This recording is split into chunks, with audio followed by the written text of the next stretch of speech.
Alright, so let's talk about minion waves. I've just loaded up into a practice tool because I want to show you guys how some of these work.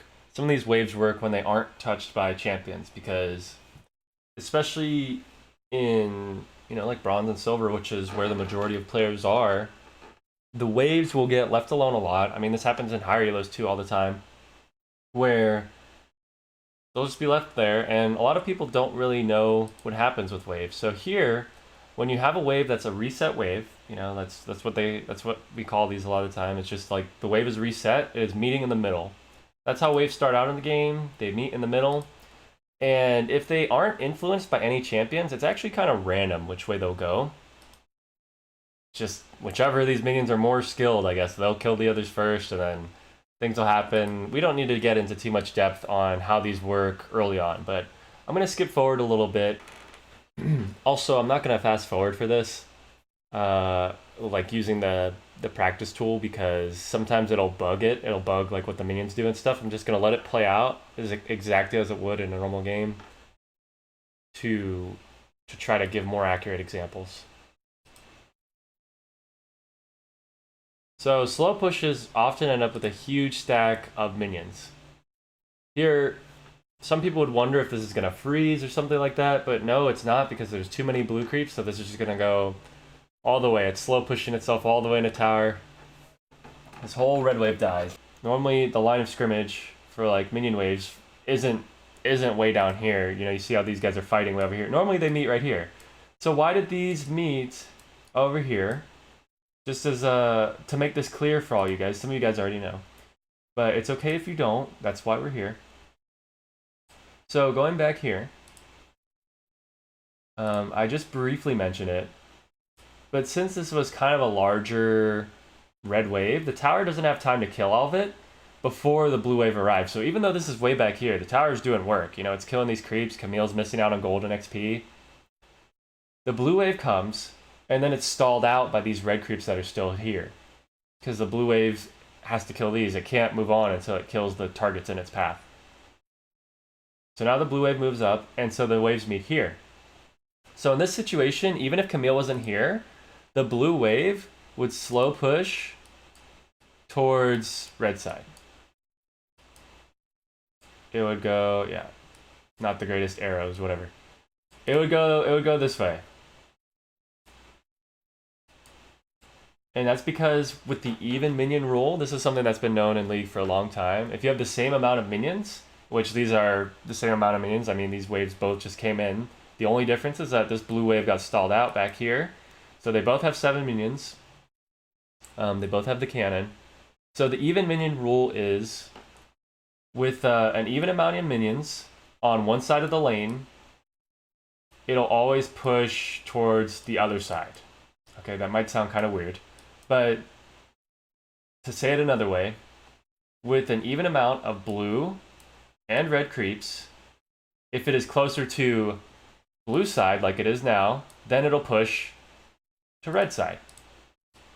If it was closer to red side, like let's say these creeps met way back here, these waves, and it's 7v7, then it would slow push to blue side. Okay. Great illustrations here, right? Like, I don't know, arrows everywhere. But hopefully this is making sense to you guys. So that's even minion wave rule is like a good building block to start with when it comes to wave manipulation. Because even if we took out all these all these melee minions and cannon minions, even if we just had these 3 casters, like let's say it was just caster, red caster, red caster. So pretend these dots are the minions, ignore everything else. So these are 3 caster minions for red side, and then down here we would have 3 caster minions for blue side. And they're all full HP. Just pretend they're all full HP. The even minion wave rule, however you want to say it, states that because there's an even amount of minions, and it's on this side of the lane, this blue side, it's on the blue side, because it's over here, like the way that you determine this is there's this sort of line of scrimmage in the center of the lane where the wave would normally meet. If it is on this side, the blue side of that line, then it's going to slow push to the red side. The main reason why is because the reinforcement wave for blue will get here before the red wave's reinforcement wave. And we can just... So here we can see somewhat of an even minion rule coming into play. There was like more red creeps, but now this is why the even minion rule works the way it does. The red wave is coming in and reinforcing this before the blue wave has touched this, and that's because it's closer to the red side. It's closer to this side of the map, so therefore the red wave just naturally gets there first. It takes less time. So the red wave backed up the other red wave that was already there before the blue wave could even start dealing damage. So now there's this big red wave, and depending on how quickly these blue creeps get here, this whole wave, this whole wave is going to end up dying to this red wave. Because this is already bigger than this wave, and there's going to be a red wave coming in here right now. Because the waves are always symmetrical across the map, they're always parallel. Yeah. Now we get this giant red wave pushing in.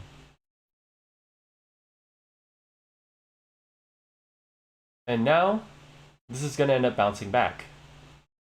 Because the tower is going to kill all these red creeps, and the minion wave is going to get stopped here. It's getting delayed right now by this red wave. So there's another red wave on the way, the cannon wave, but these melee creeps are going to go into tower range. And this is why it can be so good a lot of the time to set up slow pushes. This is why cheater recall can be really good a lot of the time. Because you set up this situation where the wave is going to come back to you. It's going to push back into you. So even though this cannon didn't quite get in a tower, it's going to slow it down a little bit, but this blue wave is definitely going to stack up big and get all the way back into the tower. And whoever would be on red side right here would be pretty happy to see this sort of wave state happening. Because it's going to bounce back with all these creeps. It's slow pushing back right now with all these minions. It's going to push even faster because it wasn't the exact amount. But it's still called a slow push.